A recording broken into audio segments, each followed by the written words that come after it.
Vande Mataram BJP जिंदाबाद BJP जिंदाबाद BJP जिंदाबाद सैनिक जनता वंदे मातरम वंदे मातरम इదే కల్లో ఉండాలంటే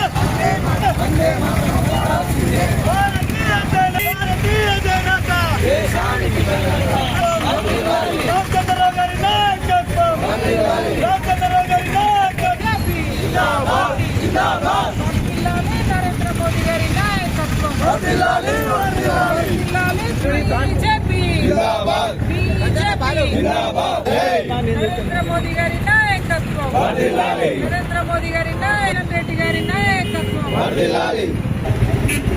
వర్ధిల్లాలి नरेंद्र मोदी गारी नायकत्వం వర్ధిల్లాలి नरेंद्र गारी नायकत्వం వర్ధిల్లాలి गंज गारी नायकत्వం వర్ధిల్లాలి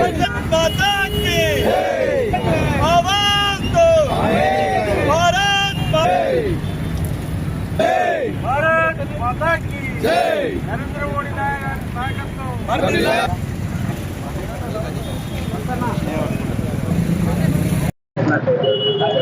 సింగరేణికి తాడిచెర్ల బ్లాక్ 2 ని ఈరోజు సింగరేణికి ఇస్తూ ఉత్తర్వులు జారీ చేసినటువంటి క్రమంలో సింగరేణి కార్మిక కుటుంబాలకి కార్మికులకు అందరికీ కూడా హృదయపూర్వకంగా శుభాకాంక్షలు తెలియజేస్తూ ఇంత గొప్ప చారిత్రాత్మక నిర్ణయాన్ని తీసుకున్నటువంటి భారతీయ జనతా పార్టీ కేంద్ర ప్రభుత్వం నరేంద్ర మోదీ గారికి కిషన్ రెడ్డి గారికి సింగరేణి కార్మికుల పక్షాన హృదయపూర్వకంగా ధన్యవాదాలు తెలియజేస్తా ఉన్నాం.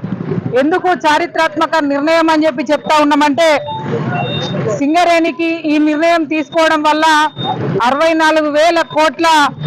ఈరోజు రెవెన్యూ జనరేషన్ అవుతా ఉన్నది. అదే విధంగా ఏడాదికి 6 మిలియన్ టన్నుల ఉత్పత్తి, అదే విధంగా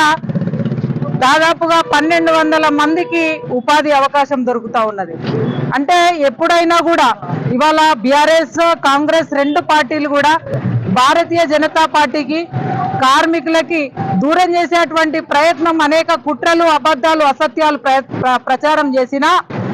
కేంద్ర ప్రభుత్వం భారతీయ జనతా పార్టీ మాత్రం కార్మికుల పక్షాన కార్మికుల యొక్క బాగు కోసం అభివృద్ధి కోసం పనిచేస్తుంది అనేటువంటి విషయం ఈరోజు రుజువైతా ఉన్నది. ఇవాళ నిజంగా కూడా ఇవాళ ఈ రకమైనటువంటి దుస్థితి సింగరేణికి వచ్చింది, పూర్తిగా అప్పుల ఊబిలోకి నెట్టబడింది అంటే కేవలం గతంలో పనిచేసిన బీఆర్ఎస్ పార్టీ ప్రభుత్వం